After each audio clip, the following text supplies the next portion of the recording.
नमस्कार दोस्तों। जिंदगी में अगर आगे बढ़ना है और केवल आगे बढ़ना ही नहीं है, जिंदगी में अगर सक्सेस हासिल करनी है, अपने परिवारजनों के साथ एक अच्छी, बेहतर और सुचारू रूप से चलने वाली जिंदगी व्यतीत करनी है, तो उसके लिए बहुत जरूरी है कि हम अपनी जिंदगी में सही करियर का चुनाव करें।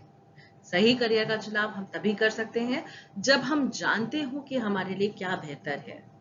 हम कैसे जाने कि हमारे लिए क्या बेहतर है, इस बारे में आज हम बात करने आए हैं। मैं डॉक्टर रिधिमा और मेरे साथ डॉक्टर सुरेखा, हम दोनों ही क्राइस्ट यूनिवर्सिटी के साइकोलॉजी डिपार्टमेंट में कार्यरत हैं और आज इस विषय में आपसे बातचीत करने के लिए प्रस्तुत हुए हैं। अकॉर्डिंग टू एलियट, केवल वे जो बहुत दूर जाने का जोखिम उठाते हैं, वे ये पता लगा सकते हैं कि कोई कितना दूर जा सकता है। इसका मतलब आप समझ रहे हैं ना? इसका मतलब है, अगर हम पहला कदम उठाएं और वो कदम जो हम उठा रहे हैं, अगर वो कदम हमारा इन्फॉर्म्ड हो, इन्फॉर्म्ड इन द सेंस हमें पता हो कि हम क्या करने जा रहे हैं, तो शायद हम जिंदगी में सक्सेसफुल बन सकते हैं। मुश्किल नहीं है, थोड़ी सी तैयारी की जरूरत है और वो तैयारी करने में हमारी सहायता करती है उच्च शिक्षा। आइए जानते हैं आज के सेशन में हम किन किन विषयों पे बात करेंगे। सबसे पहले हम बात करेंगे उच्च शिक्षा की, फिर हम बात करेंगे क्यों महत्वपूर्ण है उच्च शिक्षा, क्यों करें, क्यों जाएं, आगे क्यों बढ़ें, आगे क्यों पढ़ें, ठीक है। फिर हम बात करेंगे हम इसे कैसे हासिल कर सकते हैं, वो कौन से तरीके हैं, वो कौन सी यूनिवर्सिटीज हैं जो हमें उच्च शिक्षा की तरफ प्रोग्रेस करने में हेल्प करती हैं। हाउ और व्हाट काइंड ऑफ अपॉर्चुनिटीज हमें मिलती हैं अगर हम उच्च शिक्षा में आगे बढ़ते हैं। सो ये सेशन है, आज का सेशन है उच्च शिक्षा के बारे में, उसकी इम्पोर्टेंस के बारे में, कैसे उसमें आगे बढ़ें और क्या अपॉर्चुनिटीज हैं हमारे पास, सरकार हमें कौन सी अपॉर्चुनिटीज या कौन सी सुविधाएं मुहैया कराता है जिसके थ्रू हम आगे बढ़ सकते हैं। सबसे पहले जानते हैं कुछ फैक्ट्स के बारे में। सबसे पहला फैक्ट ये है, हम बात कर रहे हैं उच्च शिक्षा की, ऑब्वियसली हम यहाँ पर बात कर रहे हैं क्लास 12th के बाद हम क्या करें, ठीक है। क्लास 12th के बाद बहुत सारे प्रोग्राम्स हैं, बहुत सारे कोर्सेज हैं जो कि हम कर सकते हैं और उनके लिए, उन कोर्सेज को कंप्लीट करने के लिए हमारी मदद करता है डिफरेंट यूनिवर्सिटीज। तो अगर देखें इंडिया में अभी करेंटली इस समय टोटल ऑफ 54 सेंट्रल यूनिवर्सिटीज हैं, 411 राज्य विश्वविद्यालय हैं, 123 डीम्ड यूनिवर्सिटीज हैं और 287 प्राइवेट यूनिवर्सिटीज हैं।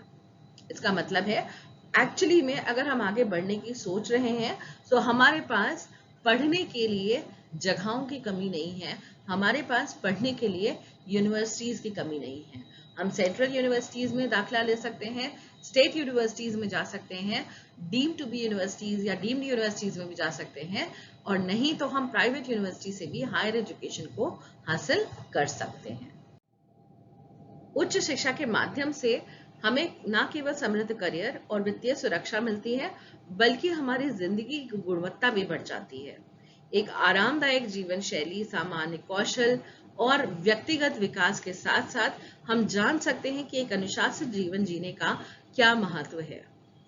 हम अपने आप को बेहतर तरीके से व्यक्त कर सकते हैं किसी के सामने, और साथ ही हम नए विचार और उनकी analysis, exploration of new ideas भी करते हैं। देखा जाए तो उच्च शिक्षा के माध्यम से न केवल हमारे पास एक फाइनेंशियल सिक्योरिटी है, बल्कि हमारी ओवरऑल लाइफ, न केवल हमारी ओवरऑल लाइफ बल्कि ओवरऑल फैमिली डेवलपमेंट भी होता है। वो कहते हैं ना कि अगर एक व्यक्ति पढ़ा हो घर में तो पूरे परिवार में समृद्धि आती है। सो उस समृद्धि को हासिल करने के लिए हायर एजुकेशन बहुत इंपॉर्टेंट है। नेशनल पॉलिसी ऑन एजुकेशन का मानना है कि हायर एजुकेशन अपॉर्चुनिटी देती है लोगों को, ताकि वो इस बात पे रिफ्लेक्ट कर पाए कि कौन से सोशल, इकोनॉमिक, कल्चरल इश्यूज हैं जो कि इस समय ह्यूमैनिटी फेस कर रही है। बहुत सारी चीजें हैं, बहुत सारी अपलिफ्टमेंट और रिफॉर्म्स लाने हैं सोसाइटी में, तभी जिंदगी को बेहतर बनाया जा सकता है, तभी एक राष्ट्र का निर्माण भी हो सकता है। एक राष्ट्र के निर्माण के लिए बहुत जरूरी है कि उसके सिटीजन्स बेहतर नॉलेज और ज्यादा स्किल्ड हो। उच्च शिक्षा के माध्यम से ये हासिल किया जा सकता है। ना केवल सिटीजन्स बेहतर होते हैं, बल्कि जो टीचर्स हैं, जो जो एजुकेशनल सिस्टम के पिरामिड पे सबसे ऊपर हैं, उनको भी हम प्रोड्यूस करते हैं अगर हम आगे बढ़ते हैं।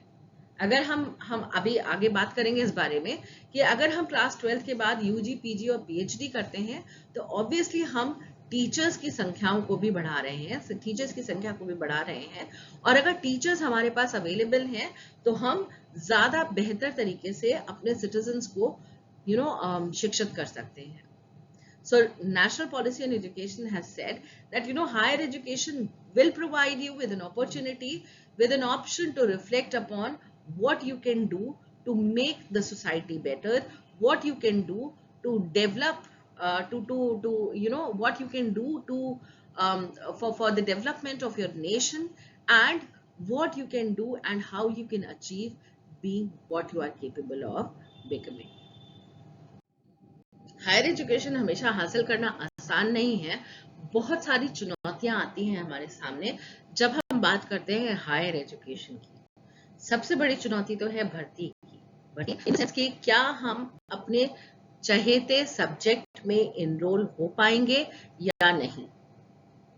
क्लास 12 में आजकल हर बच्चे को देखा जाए तो 95-97% मार्क्स से कम मिलता नहीं है। लिमिटेड सीट्स हैं हमारे पास, हर यूनिवर्सिटी में, हर कॉलेज में लिमिटेड अमाउंट ऑफ एनरोलमेंट हो सकता है।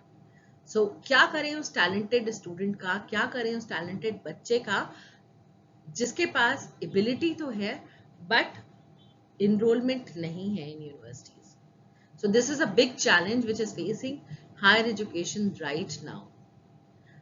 हम चाहते हुए या ना चाहते हुए कई बार इक्विटी प्रोवाइड नहीं कर पाते। हम कई बार हर बच्चे को एक जैसा साधन, एक जैसा अपॉर्चुनिटी नहीं दे पाते। ये भी एक बहुत बड़ी चुनौती है जो कि इस समय हायर एजुकेशन को इन्फ्लुएंस कर रही है। साथ साथ quality of higher education, this is something which is very very important, because quality education की बात कर रहे हैं, हम बात कर रहे हैं कि इंसान को हम बेहतर बना रहे हैं, हम बात कर रहे हैं कि हम बच्चों को बेहतर बना रहे हैं, पर क्या हम क्वालिटी इंप्रूव कर रहे हैं अपनी टीचिंग की, क्या हम क्वालिटी इंप्रूव कर रहे हैं अपनी सुविधाओं की, क्या हम क्वालिटी इंप्रूव कर रहे हैं नॉलेज की, क्या हम नई नई रिसर्चेस और इनोवेशन कर रहे हैं, नई तकनीकों का इस्तेमाल करके, नए अनुसंधानों का इस्तेमाल करके, क्या हम अपनी टीचिंग को बेहतर बना पा रहे हैं या हायर एजुकेशन को बेहतर बना पा रहे हैं। ये भी एक बहुत बड़ी चुनौती है हम सबके सामने। बहुत सारे बच्चे, बहुत सारे स्टूडेंट्स क्लास 12 करने के बाद छोटे मोटे शॉर्ट टर्म कोर्सेज करके आगे बढ़ते हैं और उसकी वजह से many a times shortage of faculty भी होता है, शिक्षक नहीं मिल पाते। साथ में अगर शिक्षक होते भी हैं तो बहुत सारा काम उनको करना पड़ता है, जिसकी वजह से कई बार वो रिसर्च और नवीनीकरण की तरफ आगे नहीं बढ़ पाते। सो ये सारे चैलेंजेस हैं जो कि हायर एजुकेशन को इस समय फेस कर रहे हैं। मतलब अगर आप देखें तो बहुत जरूरी भी है कि हम इन चैलेंजेस को देखें, आइडेंटिफाई करें और इनको रेक्टिफाई करने की, ठीक करने की कोशिश करें। पर ऐसा नहीं है कि केवल चैलेंजेस ही हैं, हमारे पास बहुत सारी अपॉर्चुनिटीज भी हैं। Opportunities in the sense of now people have started realizing कि विदेशी और private investments आ रहे हैं, they are coming up with private people are coming up with private universities, foreign universities, foreign investment in different universities, ताकि शिक्षा को बेहतर बनाया जा सके, ताकि हायर एजुकेशन को बेटर किया जा सके। आजकल हमारे पास न्यू एज की लर्निंग टूल्स बहुत सारे हैं। आप देख ही रहे हैं, जब से कोविड आया है सारी शिक्षा ऑनलाइन शिफ्ट हो गई, और ऑनलाइन में हमने देखा कि ऐसा नहीं है कि ऑनलाइन शिक्षा के थ्रू बच्चे सीख नहीं रहे हैं या लर्न नहीं कर रहे हैं, ऐसा नहीं है। एक्चुअली हमें समय के साथ अपने आप को बदलना चाहिए, समय के साथ नए टूल्स का इस्तेमाल करना चाहिए। सो इस समय हमारे पास ऑनलाइन बहुत सारे टूल्स हैं जिनका इस्तेमाल हम जब फेस टू फेस इंटरेक्शन करें या क्लासेस में जाएं तब भी कर सकते हैं। साथ में एक बहुत बड़ी अपॉर्चुनिटी होती है हमारे पास for capacity building of the teachers.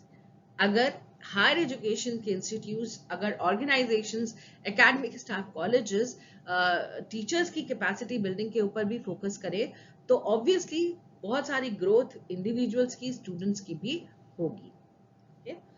आजकल हमारे पास इंट्रा एंड इंटरनेशनल कोलैबोरेशंस के बहुत सारे अपॉर्चुनिटीज सामने आए हैं। जब प्राइवेट यूनिवर्सिटीज की बात करते हैं, हम एक्सचेंज प्रोग्राम्स की बात करते हैं, तो अंतरराष्ट्रीय सहयोग के थ्रू, अंतरराष्ट्रीय कोलैबोरेशंस के थ्रू, स्टूडेंट एक्सचेंज प्रोग्राम्स के थ्रू बच्चों को एक्सपोजर मिलता है, स्टूडेंट्स को एक्सपोजर मिलता है कि वो दूसरी कंट्रीज में जाएं और वहां से सीख के, लर्न करके और अपनी स्किल्स को डेवलप करके वापस आए। शिक्षा की समानता की बात करें तो वो भी एक आज अच्छी अपॉर्चुनिटी है। हम आइडेंटिफाई कर सकते हैं कि जो हमारे पास अनटैप्ड एबिलिटीज हैं, जो हमारे पास अप्रयुक्त क्षमता है बच्चों में, स्टूडेंट्स में, उसको भी हम आइडेंटिफाई कर सकते हैं, उसको भी हम आगे बढ़ा सकते हैं। हमारे पास टैलेंट की कमी नहीं है, भले ही कभी कभी वो टैलेंट आइडेंटिफिकेशन में टाइम लग जाए, बट स्टिल हमारे पास टैलेंटेड स्टूडेंट्स की कमी नहीं है, हमारे पास स्किल्ड नॉलेजेबल बच्चों की कमी नहीं है, नॉलेजेबल फैकल्टी की कमी नहीं है। It's just that the implementation कभी कभी गड़बड़ा जाता है। सो अगर हम कोशिश करें, अगर हम ट्राई करें तो इट्स नॉट इम्पॉसिबल, हम आगे बढ़ सकते हैं। हमारे पास बहुत सारे अपॉर्चुनिटीज आते ही आते हैं। उच्च शिक्षा के माध्यम से हमें कई सारे अवसर मिलते हैं। पहली चीज तो जब हम उच्च शिक्षा प्राप्त करते हैं तो हम आइडेंटिफाई कर पाते हैं कि हमारी क्या स्किल्स हैं। स्किल्स का मतलब है हमारे अंदर वो क्या क्षमताएं हैं जिनका हम मैक्सिमम यूज कर सकते हैं, और हम अपने कौन से हमारे वीकनेसेस हैं या कौन सी कमियां हैं जिनके ऊपर वर्क करके जिनको हम और बेहतर बना सकते हैं, अपनी स्ट्रेंथ बना सकते हैं। ठीक है, सो हम पहले आइडेंटिफाई करते हैं कि हमारी क्या स्किल्स है और उसके बाद सही करियर के चुनाव के ऊपर अग्रसर होते हैं। क्यों सही करियर के चुनाव के ऊपर अग्रसर होते हैं? क्योंकि हम जानते हैं, आइडेंटिफाई कर सकते हैं कि मेरी ये स्किल्स हैं, मेरी ये क्षमताएं हैं, और एक पर्टिकुलर करियर के लिए क्या चीजें रिक्वायर्ड हैं या क्या रिक्वायरमेंट्स हैं। ठीक है, जब इन दोनों की मैचिंग होगी तो हम एक सही निर्णय लेंगे, हमें कौन सा करियर अपनाना है, हमें कहाँ आगे बढ़ना है। अगर दिशा सही हो, ऑब्वियसली दशा भी सही हो जाती है। सो सही दिशा के चुनाव के लिए बहुत जरूरी है कि हम हायर एजुकेशन में क्लास 12th के बाद आगे पढ़ने की जरूर कोशिश करें। अभी तक हमने बात करी कि उच्च शिक्षा हमारे लिए क्यों जरूरी है और उसका क्या महत्व है हमारे सही करियर के चुनाव के लिए। आइए दोस्तों, अब बात करते हैं कि उच्च शिक्षा के लिए अगर हमें आगे पढ़ाई करनी है, आगे बढ़ना है, तो हमें क्या करना है। उच्च शिक्षा हम समझ गए हैं कि वो सीढ़ी है जिसके थ्रू हम लाइफ में सही करियर डिसीजन लेंगे और ले सकते हैं और आगे बढ़ सकते हैं। सो बेसिकली क्लास 10th के बाद आपके पास 3 स्ट्रीम्स होती हैं जो कि आप क्लास 12th में ले सकते हैं, आर्ट्स, साइंस और कॉमर्स। क्लास 12th करने के बाद अगर आपको लगता है कि आपके अंदर क्षमताएं हैं और आप कुछ डिप्लोमा कोर्सेज करके भी अपनी लाइफ में आगे बढ़ सकते हैं, you have the option, you have the choice of doing so. Otherwise आप क्लास 12th के बाद ITI, डिप्लोमा, मेडिकल की तैयारी, इंजीनियरिंग की तैयारी और भी कई तरह के कोर्स, करियर्स और कोर्सेज हैं जिनको आप कर सकते हैं। बेसिकली अगर आप क्लास 12th के बाद अंडर ग्रेजुएशन के ऊपर बढ़ते हैं, BA, BSc या फिर BCom की डिग्री हासिल करते हैं, जो कि बहुत सारे अन्य अन्य तरह तरह के विषयों में अवेलेबल है, अगर आप वो करते हैं तो आपके रोजगार के अवसर और बेहतर हो जाते हैं। अंडर ग्रेजुएशन करने के बाद आप और आगे बढ़ सकते हैं, आप अपने मनपसंद सब्जेक्ट में पोस्ट ग्रेजुएशन भी करते हैं। पोस्ट ग्रेजुएशन करने से आपको कई सारे रोजगार के अवसर आपके और बेहतर हो जाते हैं। बहुत सारी टेक्निकल डिग्रीज हैं जो कि आप केवल जिनकी मिनिमम क्वालिफिकेशन पोस्ट ग्रेजुएशन है। लाइक फॉर एग्जांपल, अगर आप साइकोलॉजी लेकर के आगे बढ़ना चाहते हैं, एज अ काउंसलर वर्क करना चाहते हैं, तो आपको MPhil करने की जरूरत पड़ेगी और MPhil के लिए मिनिमम डिग्री पोस्ट ग्रेजुएशन की है।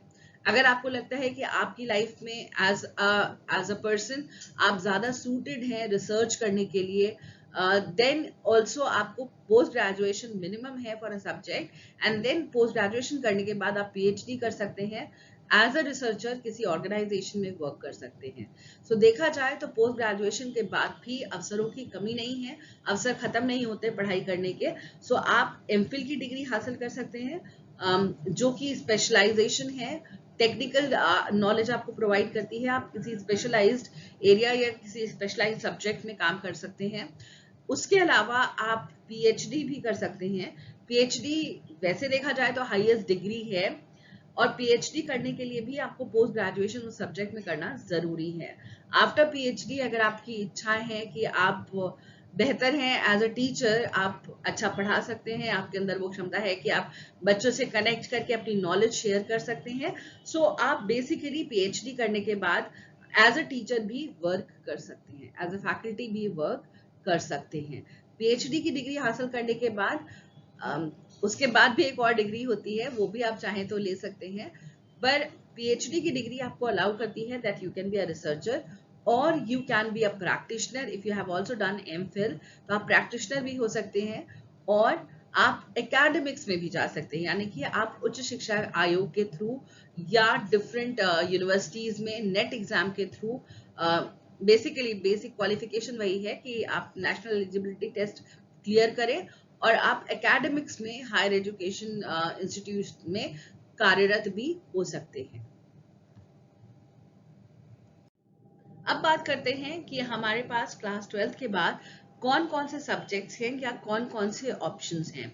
बेसिकली क्लास 12th तक आते आते बच्चा डिसाइड कर लेता है कि वो आर्ट, साइंस या कॉमर्स कौन सी स्ट्रीम लेगा, और हर स्ट्रीम में बहुत सारे सब्जेक्ट्स हैं जिनमें आप हायर एजुकेशन हासिल कर सकते हैं। सो बेसिकली ये लिस्ट ऑफ कोर्सेज है जो कि क्लास 12th के बाद एक हर स्ट्रीम को इंडिकेट करते हैं, एंड ये आर्टिकल पब्लिश हुआ था टाइम्स ऑफ इंडिया में 31 मार्च 2019 में। सो बेसिकली इन्होंने आइडेंटिफाई किए कुछ 153 एरियाज, 153 सब्जेक्ट जिसमें आप हायर एजुकेशन ले सकते हैं। क्लास 12th के बाद अगर आप चाहें तो आप आईटीआई के कोर्सेज भी कर सकते हैं।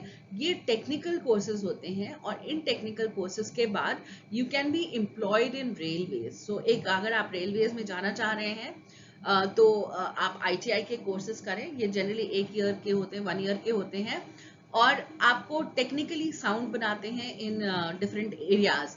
अगर आप चाहें तो आप आईटीआई करके अपना एक छोटा सा बिजनेस भी स्टार्ट कर सकते हैं, रिपेयर का बिजनेस स्टार्ट कर सकते हैं, इलेक्ट्रिकल इक्विपमेंट्स का रिपेयर का बिजनेस स्टार्ट कर सकते हैं। अगर आप चाहते हैं कि केवल आईटीआई ही नहीं करना, आपको थोड़ा उससे बेहतर कुछ और करना है, सो you can get enrolled into diploma courses जो जनरली 3 इयर्स के होते हैं। और डिप्लोमा कोर्सेज करने के बाद अगर आप इंजीनियरिंग की फील्ड में डिप्लोमा करते हैं, so you can be posted as a junior engineer. So basically अगर आपने डिप्लोमा कोर्स कर रखा है इंजीनियरिंग में, तो आप उसके बाद ना केवल जूनियर इंजीनियर की पोस्ट पर कार्यरत हो सकते हैं, बट अदरवाइज ऑल्सो अगर आप चाहें तो आप इंजीनियरिंग की डिग्री ले सकते हैं, बीटेक कर सकते हैं। फायदा ये होता है डिप्लोमा करने के बाद आपको सीधे लेटरल एंट्री मिलती है इन बीटेक के डिफरेंट इंजीनियरिंग के सेक्टर्स में, और वहां पर आप अपने आप को you can gain some more skills and you can be more skilled in terms of knowledge and बेहतर aptitude also.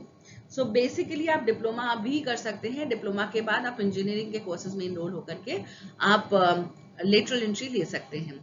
बीटेक करने के बाद आप एमटेक कर सकते हैं। एमटेक आपके अगेन आपको ज्यादा स्किल्ड बनाता है, आपके करियर ऑप्शंस ज्यादा बेहतर बनाता है, प्लेसमेंट्स एमटेक करने के बाद ज्यादा बेहतर होती हैं। एमटेक करने के बाद आप again in the field of engineering you can go ahead and do a PhD. ठीक है, उसके अलावा अगर आपको लगता है कि आप शायद इंजीनियरिंग के लिए नहीं बने हैं, मेडिकल प्रोफेशन आपके लिए ज्यादा बेहतर है, सो मेडिकल में भी जाने के लिए क्लास 12th के बाद you have an option of going into MBBS.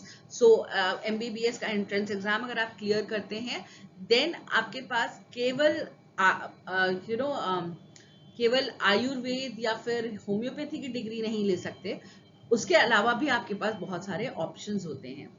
MBBS करने के लिए आपको पहले एंट्रेंस एग्जाम क्लियर करना होगा। आप जब एंट्रेंस क्लियर कर लेते हैं देन यू कैन बी अगर आपकी रैंक अच्छी आई है तो आप किसी अच्छे ऑर्गेनाइजेशन से, किसी अच्छी मेडिकल यूनिवर्सिटी से आप एमबीबीएस की डिग्री हासिल कर सकते हैं। उसके साथ आप होम्योपैथी, आयुर्वेदी, यूनानी, सिद्ध, इन सब में भी जा सकते हैं। ये भी आपके पास ऑप्शंस अवेलेबल हैं जब आप अपना डॉक्टर बनना चाह रहे हैं अगर आप तो। इसके अलावा अगर आप चाहते हैं कि आप रेगुलर कोर्सेज जैसे कि एंथ्रोपोलॉजी, साइकोलॉजी, सोशोलॉजी, इनमें अंडर ग्रेजुएशन करना चाहते हैं, आपके पास वो भी ऑप्शन अवेलेबल होता है। सो क्लास 12th के बाद आप रेगुलर बीए और बीएससी प्रोग्राम्स में इनरोल हो सकते हैं, बीकॉम प्रोग्राम्स में इनरोल हो सकते हैं, और वहां पर भी आपके पास सब्जेक्ट की कमी नहीं है। अगर आपको लगता है कि आप सिविल्स में या सिविल सर्विसेज में आगे बढ़ सकते हैं, आपको लगता है कि आप सिविल सर्विसेज में आगे you can crack the exam of civils, then in that case आपके पास रेगुलर बीए, बीएससी या बीकॉम की डिग्री होना मस्ट है। सो आपके पास करियर ऑप्शन में, अगर आपका करियर ऑप्शन है आप आईएएस, आईएफएस या आईपीएस बनना चाहते हैं, तो अगेन आपके पास अंडर ग्रेजुएशन होना बहुत जरूरी है। यूजी के लिए भी आपके पास कई सारे कोर्सेज अवेलेबल हैं। आजकल तो क्रिएटिव लाइन में, म्यूजिक में, फूड टेक्नोलॉजी में, होम साइंस में, इन सब में भी हमारे पास अंडर ग्रेजुएशन के प्रोग्राम्स कई सारे अवेलेबल हैं जो बहुत सारी डिफरेंट यूनिवर्सिटीज प्रोवाइड करती हैं, चाहे वो स्टेट यूनिवर्सिटीज हो, चाहे वो प्राइवेट यूनिवर्सिटीज हो, डीम्ड यूनिवर्सिटीज हो, सेंट्रल यूनिवर्सिटीज हो। आपके पास अंडर ग्रेजुएशन के लिए बहुत सारे सब्जेक्ट अवेलेबल हैं। कुछ स्पेशलाइज्ड अंडर ग्रेजुएशन प्रोग्राम्स होते हैं जो कि जिनको हम ऑनर्स प्रोग्राम कहते हैं। सो वो ऑनर्स प्रोग्राम एक पर्टिकुलर सब्जेक्ट में होते हैं। आपके पास थोड़े बहुत अलाइड कोर्सेज होंगे, आप थोड़े बहुत अलाइड सब्जेक्ट्स पढ़ेंगे, बट उसके साथ आपको एक पर्टिकुलर सब्जेक्ट में मेजर की डिग्री हासिल होती है। जो रेगुलर बीए, बीएससी के प्रोग्राम्स हैं उसमें आप कॉम्बिनेशन ऑफ डिफरेंट सब्जेक्ट्स भी ले सकते हैं। अगर आपको लगता है कि आप बीएससी करना चाहते हैं तो आप फिजिक्स, केमिस्ट्री एंड बायोलॉजी लेकर के कर सकते हैं, या फिजिक्स, केमिस्ट्री, मैथमेटिक्स लेकर के कर सकते हैं। अगर आपको लगता है कि आप बायो में आगे बढ़ना चाहते हैं, बायोलॉजी की फील्ड में आगे बढ़ना चाहते हैं, तो आपके पास ऑप्शन है, आप जूलॉजी, बॉटनी और मे बी जियोलॉजी ले सकते हैं। तो बहुत सारे डिफरेंट परम्यूटेशंस और कॉम्बिनेशंस अवेलेबल हैं। आप डिफरेंट यूनिवर्सिटीज के सिलेबस में या कोर्स करिकुलम में अगर आप जाकर के देखेंगे तो आपको बहुत सारे ऑप्शंस मिलते चले जाएंगे। ठीक है। सो बेसिकली क्लास 12th के बाद बहुत सारे स्ट्रीम्स हैं जिनमें आप आगे बढ़ सकते हैं। This is just an indicative list of कि आप कौन कौन से ऑप्शंस डिपेंडिंग अपॉन कि आपकी क्या स्किल्स हैं, यू कैन आइडेंटिफाई। आप ओशनोग्राफी में या फॉरेस्ट्री में, या आपको लगता है कि आप मैथमेटिक्स और स्टैटिस्टिक्स में बहुत अच्छे हैं, सो आप स्टैटिस्टिकल साइंस में ग्रेजुएशन की डिग्री ले सकते हैं। स्टैटिस्टिकल साइंस में ग्रेजुएशन की डिग्री लेने के बाद आप डेटा साइंटिस्ट के तौर पे काम कर सकते हैं। अगर आपको लगता है कि आप बेहतर है एज इन फिजिक्स और समथिंग, तो आप फिजिक्स में अंडर ग्रेजुएशन, पोस्ट ग्रेजुएशन और पीएचडी करके आप एकेडमिक्स में जा सकते हैं। या फिर अगर आपको लगता है कि आप एज एन इंडिविजुअल आपके अंदर वो स्किल है कि आप you can be a good doctor, so आप एमबीबीएस करने के बाद उसमें हायर एजुकेशन में जा सकते हैं, एमडी कर सकते हैं, स्पेशलाइजेशन कर सकते हैं। सो ऑप्शंस की कमी नहीं है, just that you have to identify कि आपका स्किल सेट कहाँ पर है। एक सही करियर का चुनाव बहुत ही इंपॉर्टेंट होता है, क्योंकि अगर आपको पता है कि आपके अंदर क्या स्किल्स है, मान लीजिए आपको लगता है कि आप अपने आप को बेहतर तरीके से एक्सप्रेस कर सकते हैं और आपके पास नॉलेज है about how things work, civil society में रहने के लिए, एक अच्छे समाज में रहने के लिए क्या चीजें इंपॉर्टेंट हैं, then obviously you can go head with the degree of law as well. So law की डिग्री हासिल करने के लिए आपके पास अंडर ग्रेजुएशन, चाहे वो बीए हो, चाहे वो कॉमर्स की स्ट्रीम में हो, या फिर आपके पास साइंस की स्ट्रीम में हो, अंडर ग्रेजुएशन की डिग्री बहुत इंपॉर्टेंट है और वो होनी चाहिए। उसके बाद आप 3 साल का लॉ का कोर्स कर सकते हैं and you can be a lawyer और an advocate. Apart from that, अगर आप चाहते हैं कि आप you are more skilled in identifying कि एक पर्टिकुलर ऑर्गेनाइजेशन के वर्क करने में उसके अंदर रिक्रूटमेंट्स कैसे होने चाहिए ऑर्गेनाइजेशन में, ऑर्गेनाइजेशन की जो वर्कफोर्स है उसको बेहतर तरीके से सुचारू रूप से वर्क करने के लिए क्या क्या करना चाहिए. Then you can also go in human resource management, जो कि again masters of business administration MBA की डिग्री आप ले सकते हैं. अगेन आपको एमबीए की डिग्री के लिए आपका प्री रिक्विजिट है कि आपने ग्रेजुएशन कर रखा हो. ठीक है, ग्रेजुएशन अगेन आपका बिजनेस एडमिनिस्ट्रेशन में भी हो सकता है या रेगुलर बीए बीएससी और बीकॉम का डिग्री भी आपके पास हो सकता है. अगर आपने रेगुलर बीए बीएससी या बीकॉम की डिग्री ली है तब भी आप एमबीए में जा सकते हैं, मास्टर्स इन बिजनेस एडमिनिस्ट्रेशन कर सकते हैं. अगर आप मास्टर्स इन बिजनेस एडमिनिस्ट्रेशन करते हैं so you can work in MNCs, different organisations, different companies, जहां पर अगेन अगर आपने जनरल एमबीए किया है then you can be recruited in a particular organization. अगर आपने HRM में MBA कर रखा है, ह्यूमन रिसोर्स मैनेजमेंट में MBA कर रखा है, so you can work as a recruitment officer or a personnel officer basically. तो ऑप्शंस की कमी नहीं है. अगर आपको लगता है कि आप न्यूट्रिशन की और डाइटेटिक्स की उसमें भी आप आगे बढ़ना चाहते हैं, then again nutrition and dietetics में भी आपके पास ग्रेजुएशन करने की ऑप्शंस और अपॉर्चुनिटीज अवेलेबल हैं. बहुत सारी यूनिवर्सिटीज हैं जो न्यूट्रिशन में आपको बीएससी की डिग्री देते हैं एंड उसके बाद you can be a good you can provide information to the people, so you can practice as a dietitian as well. और आजकल के जमाने में तो डाइटिशियंस का ऑप्शंस कम नहीं है, बहुत सारे ऑप्शंस हैं. आजकल हम लोग बहुत बॉडी कॉन्शियस हो गए हैं, हेल्थ कॉन्शियस हो गए हैं, तो डाइटिशियंस के लिए भी हमारे पास ऑप्शंस की, रिक्रूटमेंट की, प्लेसमेंट्स की कमी नहीं है. अगर आपको लगता है कि आप दूसरों की समस्याओं को सुन करके उनको मदद प्रोवाइड कर सकते हैं, then you can be a rehabilitation therapist as well. So अगर आपको लगता है कि आप दूसरों की हेल्प करने के लिए बने हैं, then you can go into this field of psychology as well. आप बीए की डिग्री हासिल करें, एमए करें साइकोलॉजी में, उसके बाद एमए साइकोलॉजी में भी करने के लिए आपके पास ऑप्शंस हैं. आप क्लिनिकल साइकोलॉजी में कर सकते हैं, आप इंडस्ट्रियल साइकोलॉजी में कर सकते हैं, आप कॉग्निटिव साइंसेज में कर सकते हैं. सो आप साइकोलॉजी में बीए करने के बाद एमए करें या एमएससी करें साइकोलॉजी में.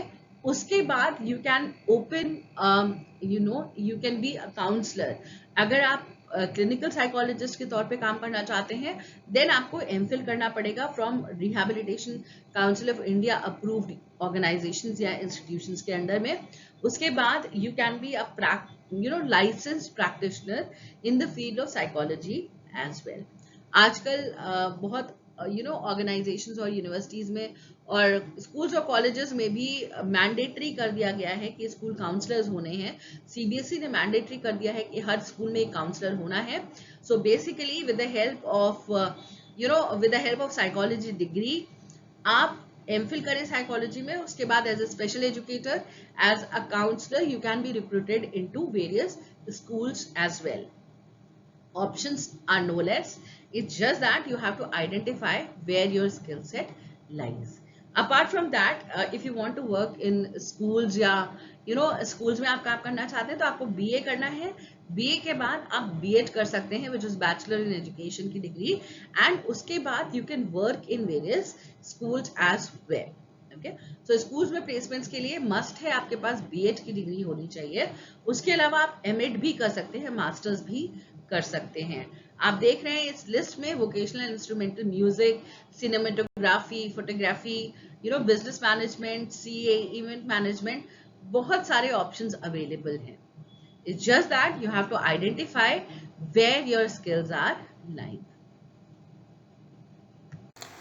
नमस्कार, मैं हूं डॉक्टर सुरेखा और मैं Christ deemed to be university में associate professor department of psychology में काम करती हूं.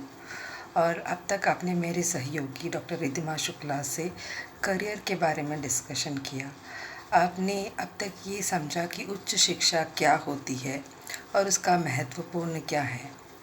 आपने ये भी सोचा कि भारत में उच्च शिक्षा करने के क्या क्या विकल्प होते हैं.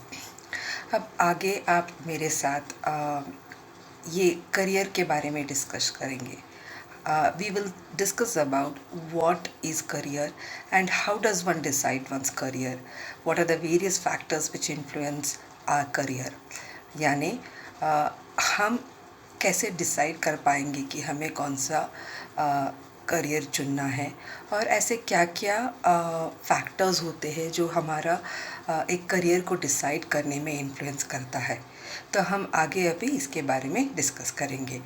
इससे पहले कि मैं कुछ और बोलूँ, हम एक बार अपने पेरेंट्स ग्रैंड पेरेंट्स के ज़माने को याद करेंगे.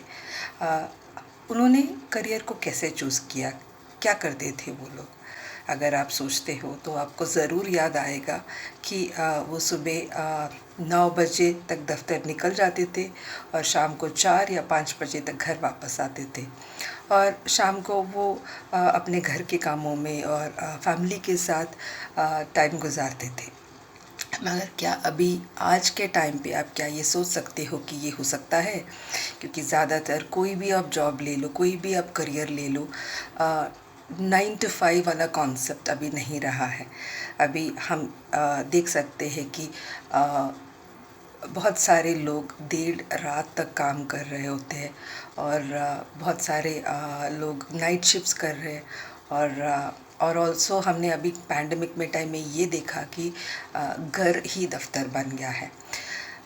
ये एक नेगेटिव बात नहीं है, मगर सिर्फ एक छोटी सी कोशिश है जो मैं आपको समझाने की प्रयत्न कर रही हूँ कि काम करने का ढंग, करियर का कॉन्सेप्ट ग्रेजुअली बहुत ही चेंज हुआ है. जो पहले हमारे बुज़ुर्ग यानी हमारे ग्रैंड पेरेंट्स या हमारे पेरेंट्स या भी आजकल आप लोग या आपके पेरेंट्स जो करियर के कॉन्सेप्ट को समझते थे, वो अभी बहुत ही अलग हो गया है. अभी एक पर्सन को दो काम भी करियर जैसा ले सकते हैं और काम कर सकते हैं, जो भी पहले नहीं होता था. तो अभी आपको थोड़ा बहुत अंदाज़ा तो हुआ होगा कि करियर मतलब एक बहुत ही डायनामिक कॉन्सेप्ट है, फ्लेक्सिबल है. हम अपना खुद का इंटरेस्ट के बेसिस से उसको डिसाइड कर पाते हैं. चलो फिर हम आगे इसके बारे में डिस्कस करेंगे. Let's talk about how one can choose one's career. यानी हम अपना सही करियर का चुनाव कैसे कर सकते हैं. हम बहुत ही सारे स्ट्रैटेजीज अडॉप्ट कर सकते हैं ताकि हम एक सही डिसीजन पे आए. One of the first things which you could do is have an understanding of an array of careers which are available. हम लोग पहले ये जानने की कोशिश करेंगे कि हमारे पास ऑप्शंस क्या है और क्या क्या जॉब्स हम कर सकते हैं. क्योंकि बहुत ज़्यादातर हम लोग आपके पेरेंट्स या आप जब जॉब के बारे में सोचते हो तो हमेशा या तो डॉक्टर बनना है या तो इंजीनियर बनना है या तो फिर टीचर बनना है, लॉयर बनना है, ज़्यादा से ज़्यादा पायलट बनना है. बस यही सारे जो गिने चुने जो जॉब अपॉर्चुनिटीज़ है, ज़्यादातर लोग उसी को प्रेफर करते हैं. मगर आपको ये समझना चाहिए कि ऑप्शंस करियर के तरह पे बहुत ही सारे हैं. अगर आप पब्लिकेशन सोच रहे हो तो एक लेखक के तरह काम कर सकते हो, जो घर पे बैठ के फुल टाइम ऑफिस में ना हो के बस घर में बैठ के भी काम कर सकते हो. और आप मैकेनिकल काम कर सकते हो, मशीनरी इंडस्ट्रीज़ में आप अपना रिसर्च ऑर्गेनाइजेशंस में काम कर सकते हो. आर्ट और कल्चरल रिलेटेड फील्ड्स में आप काम कर सकते हो. आप NGOs में काम कर सकते हो. बहुत ही सारे ऑप्शंस है. So one of the first thing for anyone to do to select a career is to think about what are the various options which are there for me to choose from. आप पहले इसका जानकारी लेंगे कि क्या क्या options मेरे लिए अवेलेबल है और जिनके बारे में आप नहीं जानते हो, जो एरियाज़, आप उसके बारे में जानने की प्रयत्न भी करेंगे. Okay, the second strategy or second option which you could choose to select a career is a person job fit. मतलब हर एक जॉब हर एक व्यक्ति के लिए मैच नहीं होता है. हम लोग ये देखते हैं कि बहुत सारे लोग जो इंजीनियरिंग कर लेते हैं हर तरीके के जॉब के लिए अप्लाई करते हैं, बट पर्सन जॉब फिट मतलब हमारे अपने कुछ स्ट्रेंथ्स होते हैं, कुछ एबिलिटीज़ होते हैं, कुछ एबिलिटीज़ कुछ और हम अच्छा सा कर सकते हैं जो उस जॉब रिक्वायरमेंट से मैच भी हो सकता है, मैच नहीं भी हो सकता है। मैं नंबर्स में बहुत अच्छी हो सकती हूँ, मगर मैं जिस जॉब के लिए अप्लाई कर रही हूँ उसमें न्यूमेरिकल एबिलिटी की ज़रूरत शायद ना पड़े। तो पर्सन जॉब फिट मैच का मतलब है कि मेरा पर्सनालिटी क्या है, मेरे एबिलिटीज़ क्या है, और मैं किस चीज़ अच्छा सा कर सकती हूँ, मुझे क्या क्या आता है, क्या ये सब जिस जॉब के लिए मैं अप्लाई कर रही हूँ, जो करियर में चूज़ कर रही हूँ, उसका रिक्वायरमेंट क्या है। क्या इस रिक्वायरमेंट में न्यूमेरिकल एबिलिटी की ज़रूरत है, क्या इस जॉब या करियर में नॉलेज की ज़रूरत है। तो इन दोनों का संतुलन या इन दोनों का मैच बहुत ही इम्पॉर्टेंट है। ज़्यादातर हम सोचते नहीं हैं और जो भी जॉब मिल गया हम लोग अप्लाई कर लेते हैं, मगर हमें ये चीज़ ज़्यादा ध्यान में रखना चाहिए कि हर किसी के लिए हर कोई जॉब नहीं होता है। जिनका जो एबिलिटीज़ है, जो स्ट्रेंथ्स है, अगर वो जो जॉब चूज़ कर रहे हैं उससे मैच होता है, उस जॉब रिक्वायरमेंट से मैच हो रहा है, तो ज़्यादा सक्सेसफुल रहेंगे आप करियर में। The third thing which you could do to decide a career is to take an aptitude test. आजकल बहुत सारे ऑनलाइन टेस्ट अवेलेबल है जो आपके एप्टीट्यूड को टेस्ट करता है। एप्टीट्यूड यानी आपकी रुचि, आपका एबिलिटीज़। जैसे मैं अभी पहले बता रही थी कि न्यूमेरिकल एबिलिटी या म्यूज़िकल एबिलिटी, आप शायद एक म्यूज़िशियन बनना चाहते हो मगर आपका एप्टीट्यूड है, इंटरेस्ट तो होगा मगर क्या आपका एप्टीट्यूड है उसमें, क्या आप आपको सुर की जानकारी और उसमें आपकी वो रुचि है या नहीं है। मे बी मैं एक फ़िल्म डायरेक्ट करना चाहती हूँ मगर क्या मेरा उसमें एप्टीट्यूड है। तो इंटरेस्ट एक चीज़ होता है, इसका भी असेसमेंट कर सकते हैं, और एप्टीट्यूड एक अलग चीज़ होता है। कुछ लोगों को इंटरेस्ट बहुत ज़्यादा होता है मगर उनका एप्टीट्यूड या उनका रुचि, उनका एबिलिटी थोड़ा कम होता है। इसका मतलब ये नहीं है कि वो जॉब नहीं चुन सकते। इसका मतलब सिर्फ ये होता है कि जिनका इंटरेस्ट किसी जॉब में बहुत ज़्यादा है और उनका एबिलिटी और एप्टीट्यूड थोड़ा कम है, तो उनको ज़्यादा हार्ड वर्क करना पड़ेगा ताकि वो एप्टीट्यूड भी इंटरेस्ट के साथ साथ साथ चले और वो अपना काम अच्छा सा कर सकते हैं। मगर ऐसा भी हो सकता है किसी को एप्टीट्यूड बहुत ज़्यादा है मगर उनको उसमें दिलचस्प बिल्कुल नहीं है। मैं जानती हूँ कि बहुत सारे बच्चे पब्लिक स्पीकिंग में बहुत अच्छे हैं और they are very effective communicators, अपना पॉइंट टू द पॉइंट और वेरी इफ़ेक्टिवली कम्युनिकेट कर सकते हैं, मगर they are not interested in careers related to public speaking या मार्केटिंग। तो because person job fit is जो पर्सन अच्छा सा पब्लिक कम्युनिकेशन कर सकता है, marketing job is very suitable, मगर मेरा इंटरेस्ट नहीं है। तो ये भी हो सकता है कि जिसमें मैं गुड हूँ, अच्छा हूँ, उसमें मेरा इंटरेस्ट कोई भी ना हो।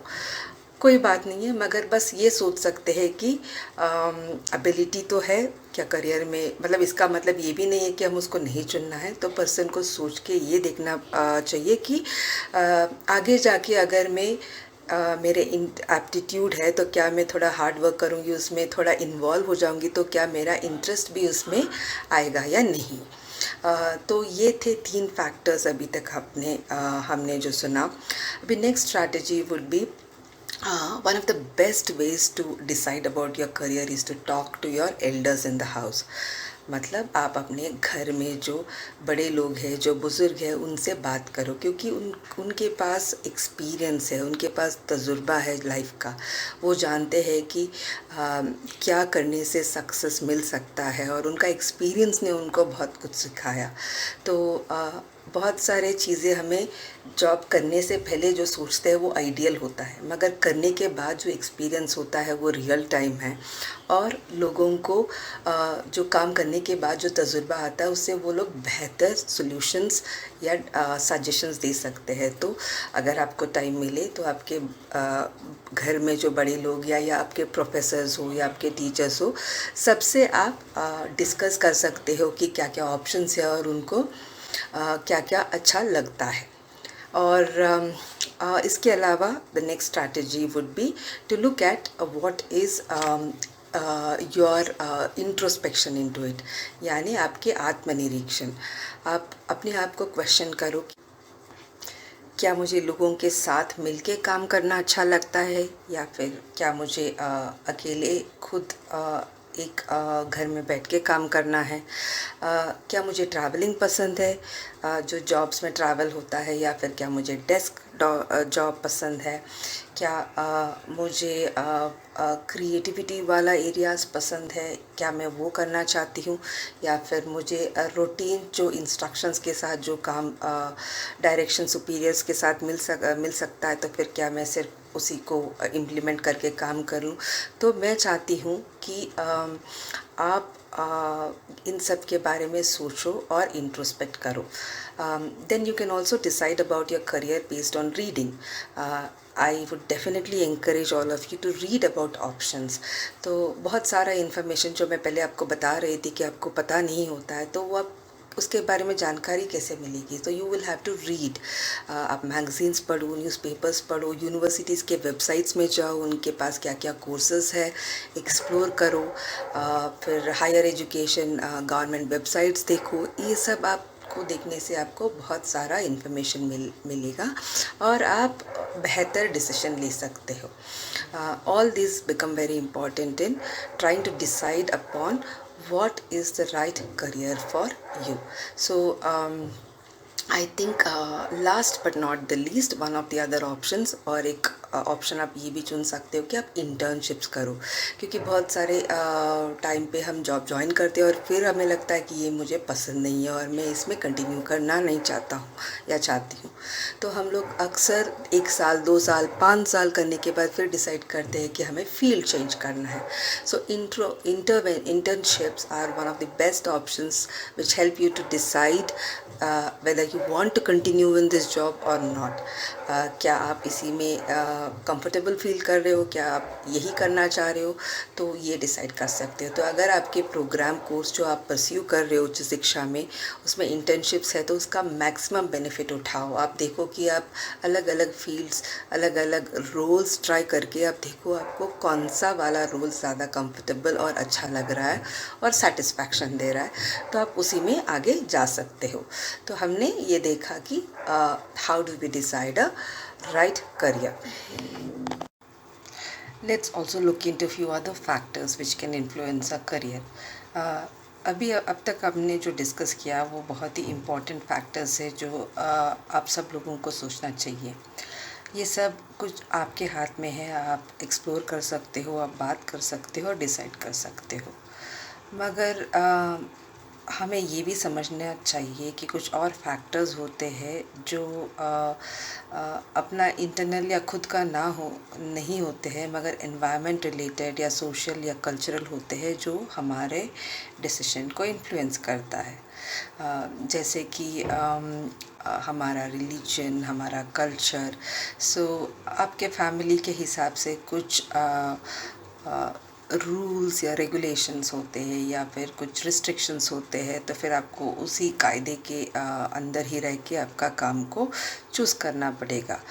फॉर एग्ज़ाम्पल मॉडलिंग, मतलब सभी modelling is a good opportunity and a lot of them earn good money, अच्छा खासा पैसे मिल जाते हैं और अच्छा लाइफस्टाइल भी होता है। But modelling families, social, cultural के हिसाब से all families do not accept it. मतलब कुछ लोगों को पसंद नहीं होता है कि वो मॉडलिंग करे या एक्टिंग करे या फिर कुछ और जॉब हो जिसमें ज़्यादा ट्रैवल हो। तो ये आपका खुद का फैक्टर नहीं है, मगर आपका फैमिली या सोशल कल्चरल फैक्टर है। रिलीजन भी है, जैसे आप कुछ जगह में काम नहीं कर सकते हो क्योंकि वो आपके रिलीजियस गाइडलाइंस के विरुद्ध होता है। तो these are one of the ways. उसके हिसाब से फिर उसके अलावा फिर आपका बचपन में आपका जो इंटरेस्ट जो है, यूजुअली हम सोचते हैं कि मैं बड़े होके ये बनूँगा, मैं बड़े होके ये बनना चाहती हूँ। तो ज़्यादातर कभी-कभी ये चीज़ें हमें रिस्ट्रिक्ट कर लेते हैं और फिर हम बस उसी को परस्यू करना चाहते हैं, हम ज़्यादा एक्सप्लोर नहीं कर पाते हैं। किसी चीज़ किसी ऑप्शन को पहले से ही सोच के रखना is not a bad thing, but उसमें going into it without exploring other options, यानी दूसरे चीज़ों के बारे में ना सोच के फिर एक ही में चले जाना, प्रॉब्लली आप बाद में उस यू विल रिग्रेट, मतलब आप सोचेंगे कि काश मैं कुछ और भी कर लेता।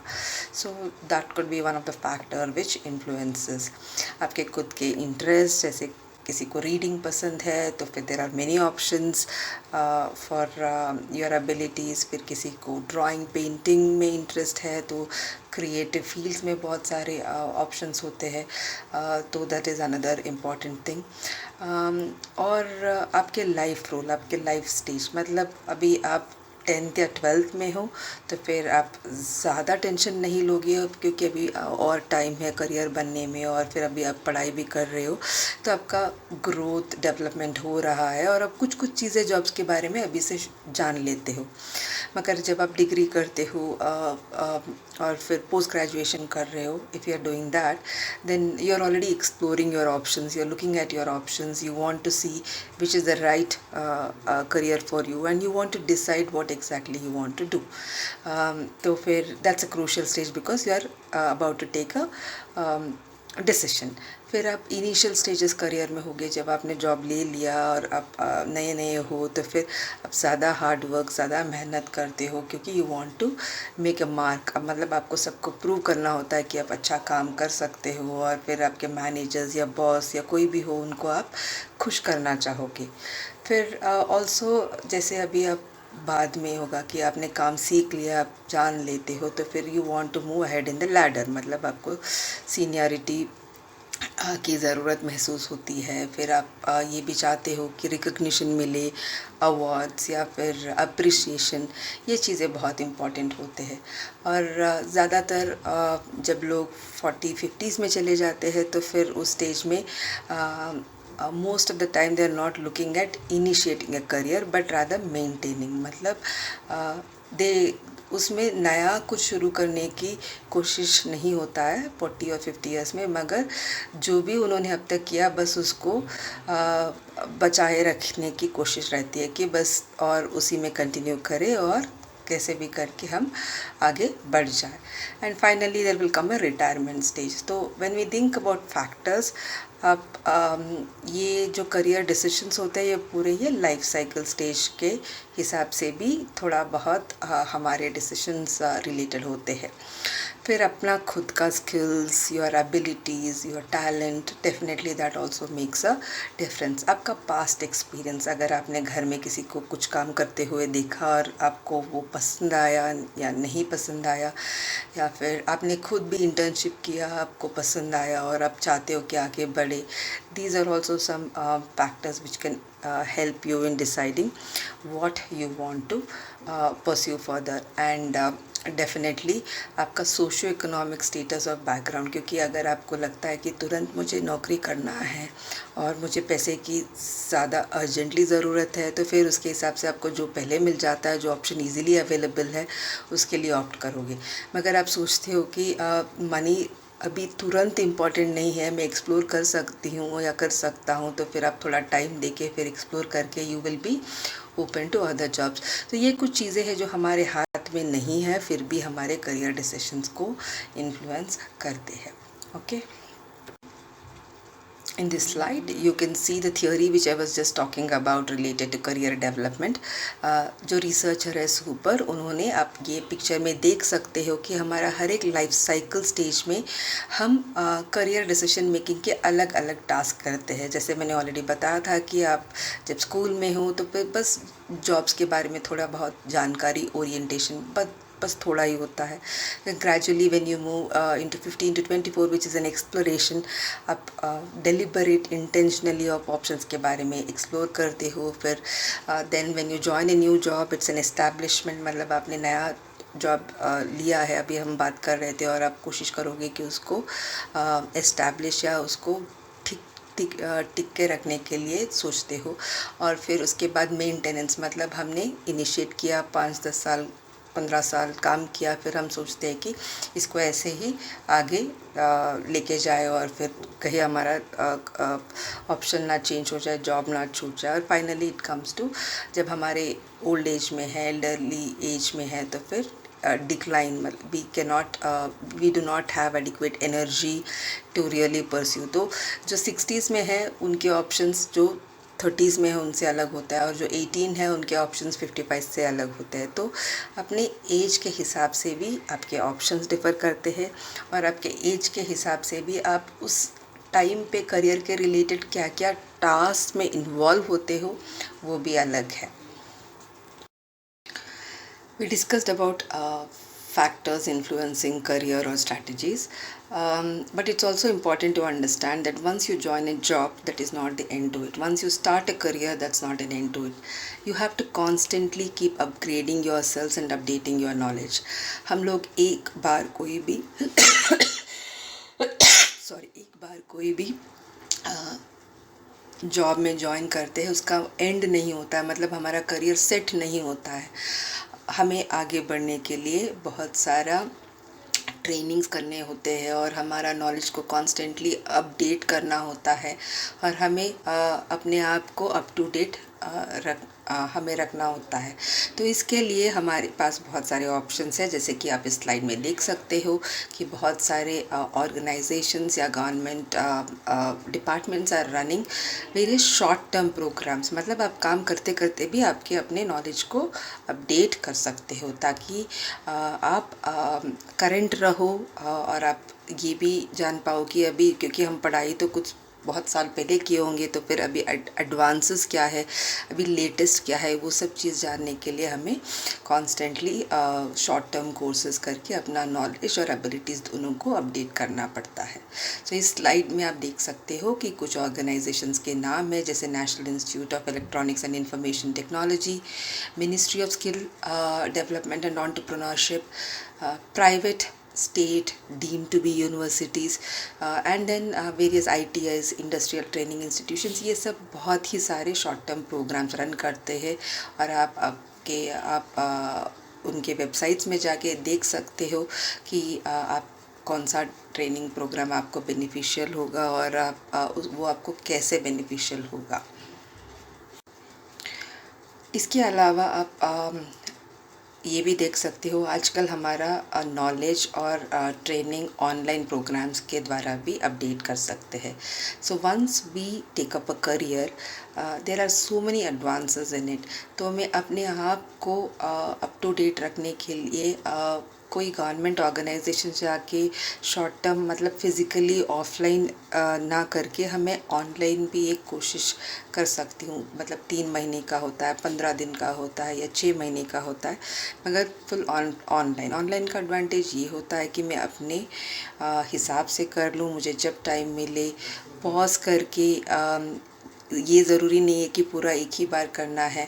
मैं शायद दिन भर काम करूँ, फिर रात को घर आके शाम को थोड़ा देर स्पेंड करके मैं अपना नॉलेज को अपडेट कर सकती हूँ। तो this slide shows some of the platforms which you can use to pursue your online courses. Udemy is one popular portal. Then apart from that, हमारे इंडिया में जो UGC भी बहुत इंकरेज करता है वो है स्वयं। बहुत सारे यूनिवर्सिटीज़ स्वयं पोर्टल के through short term courses, long term courses offer करते हैं। edX is there, Coursera international है, but very good courses are there where you can learn and update yourselves, and Unacademy. So these are few, वैसे बहुत सारे हैं अगर आप explore करना चाहो, मगर कुछ ऑप्शंस है जो आप यूज़ करके अपना सर्टिफिकेशंस कंप्लीट कर सकते हो घर बैठे बैठे।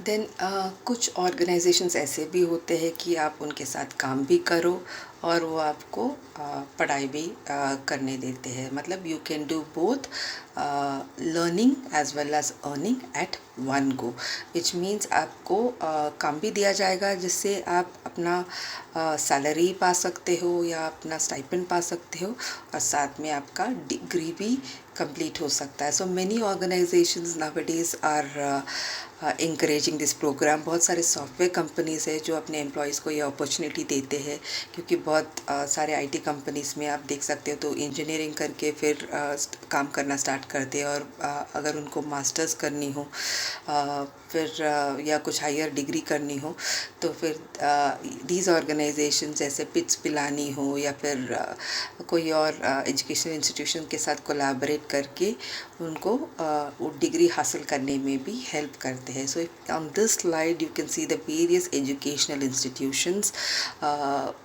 or organization, some kind of programs where you can earn and learn simultaneously. मतलब these are few flagship programs of these organizations like Tech Mahindra Smart Academy, International Institute of Business Studies, Institute of Entrepreneurship and Career Development in Tamil Nadu, Edway Education Consulting in Bangalore, Learn India, Earn India organization, then Dr. Baba Saheb Ambedkar Marathwada University in Aurangabad, then Mahatma Phule Mahavidyalaya in Pune. These are few of the places where आप simultaneously काम करके पैसे कमा के अपना पढ़ाई भी training भी साथ में कर सकते हो। Then there are also options which are provided by our government, like for example Pradhan Mantri Kaushal Vikas Yojana, which is a flagship program by our government, which is under National Skill Development Corporation. तो इसके अंदर आप बहुत सारे skill related certifications कर सकते हो जो डायरेक्टली इंडस्ट्री रेडी होते हैं। ज़्यादातर हम ये सुनते हैं कि जो भी डिग्रीज़ होते हैं और जो भी जॉब्स में जो स्किल्स चाहिए उसमें गैप है, मतलब जो डिग्री है और जो इंडस्ट्री का रिक्वायरमेंट है दोनों में मैच नहीं हो रहा है। मगर द स्किल ओरिएंटेड प्रोग्राम्स जो आप इस स्कीम के थ्रू आप कर सकते हो वो डायरेक्टली आपको जॉब्स मिलने में मदद भी करेगा, and it will help you in improvising on the skills as well. Scholarships are also very important. I think बहुत सारे लोग जो स्किल ट्रेनिंग के लिए या सर्टिफिकेशन प्रोग्राम्स हो अपडेट करने के लिए या डिग्रीज़ हो, फाइनेंशियली उनको बहुत दिक्कतें शायद होंगे या डिफ़िकल्टीज़ होंगे, तो बहुत सारे लोग स्कॉलरशिप्स के लिए देखते हैं। तो ये स्कॉलरशिप्स अलग अलग सोर्सेस से होता है। गवर्नमेंट स्कॉलरशिप हो सकते हैं या फिर आप जिस एजुकेशनल इंस्टीट्यूशन में पढ़ना चाहते हो तो उनके कुछ अपने स्कॉलरशिप्स होंगे। तो अलग अलग कोटा जैसे sports quota scholarship for women, talent related scholarships, merit scholarships, ये सब कुछ ऑप्शंस होते हैं जो आप एक्सप्लोर कर सकते हो, ताकि आप अगर अच्छे हो, टैलेंटेड हो तो फिर आप इसका फ़ायदा भी उठा के आपका थोड़ा फाइनेंशियल बर्डन भी आप कम कर सकते हो। अब तक हमने उच्च शिक्षा और उच्च शिक्षा के विधान, फिर कहाँ पे किया जाता है, और फिर हम लोग कैसे डिसाइड करेंगे ये एजुकेशन करने के बाद कौन सा करियर और कैसे डिसाइड करेंगे, ये इन सब के बारे में हमने जाना। But one very important thing which most of you would not be aware about is about exchange programme.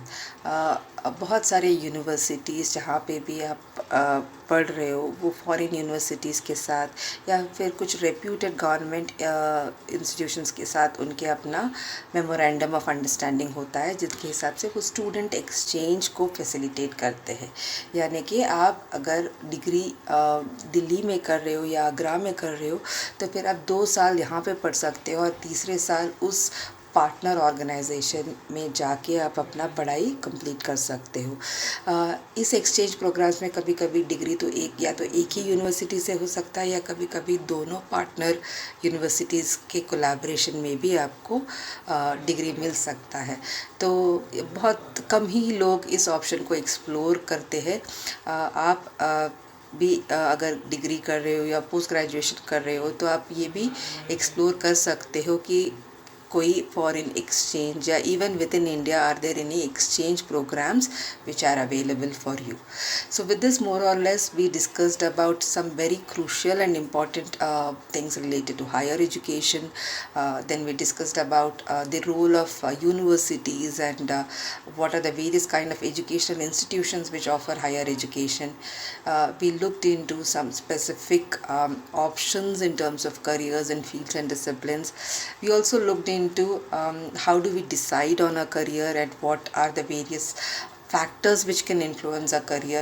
Then we explored few options related to for your benefit, for your understanding, related to the student exchange programs, the government flagship programs which can facilitate skill development, then the short-term training courses which various government and non-governmental organizations are offering. तो इस पूरा session से हमें उम्मीद है कि आपने कुछ नया सीखा, कुछ नया समझा और आप एक नए तरीके से अपने करियर के बारे में सोचने के लिए तैयार हो, क्योंकि करियर एक सिंपल चीज़ नहीं होती है। उसमें आपको बहुत सारा इन्वेस्टमेंट करना पड़ता है, फाइनेंशियल होता है, टाइम होता है, फिर और आपका एनर्जी होता है। तो आप सोच समझ के, बहुत ध्यान से एक्सप्लोर करके, लोगों से बात करके, कुछ इंटर्नशिप्स या ट्रायल करके, इन्फॉर्मेशन गैदर करके, सोच समझ के, इन्फॉर्म्ड डिसीजन लेके, hopefully all of you will be very successful in all your careers. So wishing all of you the very best from both of our behalf and on the behalf of the Department of Psychology, Christ University. So have a nice day and then all the best for all of your careers. Namaskar.